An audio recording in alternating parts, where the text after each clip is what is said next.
I used to think I was the world's biggest drama addict. Every night at midnight, I'd grab my phone and scroll bad news until sunrise. Then I realized something. It wasn't a lack of discipline. My brain was being tricked by an ancient evolutionary system. If that sounds like you, this video is for you. Why does bad news feel so irresistibly magnetic?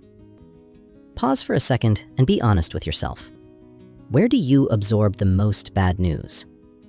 From your TikTok feed, your friends' group chats, or your parents forwarding messages at 7 a.m.? The truth is, our brains have a mechanism called negativity bias. Throughout evolution, our ancestors survived by noticing the tiger in the bushes, not by admiring a pretty flower. Today, that tiger is clickbait headlines, scandals, and gloomy predictions. When you take in bad news, the amygdala, your brain's fear processor, can light up fast. It may trigger stress hormones like cortisol and adrenaline. That can push your body toward fight or flight. Your heart beats faster, your breathing gets shallower, and your senses sharpen. What do you feel when you read a piece of bad news that hits your exact buttons? Does your heart race like a horror movie? Or, weirdly, do you feel a little buzzed, like after a bitter shot of coffee? That buzz may involve dopamine. Yes, dopamine isn't only about pleasure. It can also show up when curiosity is relieved, or when your brain thinks it just gained critical information. Real questions about your bad news hunting habit. How do you usually find bad news? Do you actively search because you're just curious?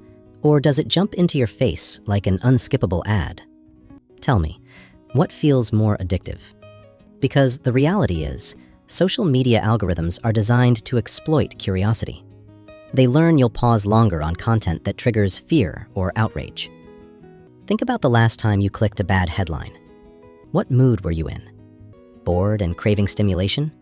Anxious and trying to verify something? Or simply had nothing else to do? We all have our reasons, right? Research suggests people often seek bad news when they feel a loss of control in personal life. Reading external chaos can become a form of cognitive avoidance. We use the world's problems to drown out our own. The chain reaction, from screen to body. When you constantly consume negative content, your brain may stay in chronic high alert. That doesn't just exhaust you mentally, it can show up in your body too.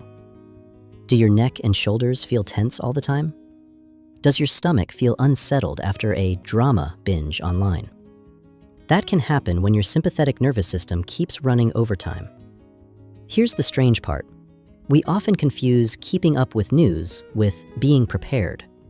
But consuming endless bad news without taking concrete action can create a paradox.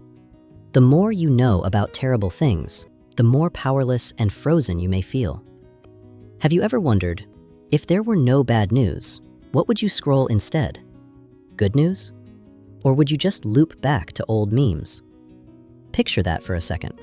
It's kind of funny, but often your brain can feel empty because it got used to the intense stimulation of negative content.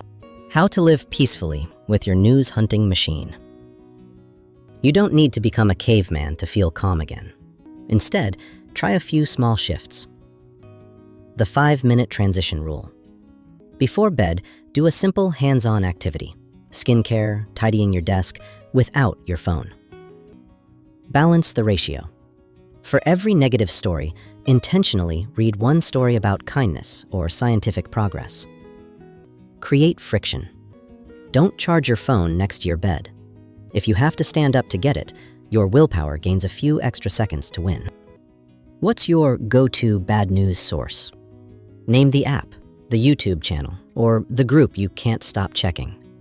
Drop it in the comments, no judgment. Some people are addicted to comment sections and tea pages. Others can't look away from crisis forecasts and grim updates. When you digest bad news, what's your first emotion? Fear? Anger? Or secretly, a little satisfied because at least it didn't happen to you? Admit it, we're all human. That hidden satisfaction can be a self-soothing mechanism. Thank God, I'm still okay. And finally, what time do you feed this habit the most? Early morning to kickstart the day? Or late at night when you should be asleep? What's your latest record? 3 a.m.? 5 a.m.? Don't be shy. I've broken records too. Understanding how your brain works isn't meant to make you feel guilty. It's meant to help you soothe your instincts with skill instead of shame. The world will keep spinning. The news will keep updating. But your mental health is the one thing you can choose to protect right now. Put the phone down. Take one deep breath and give your brain the break it deserves.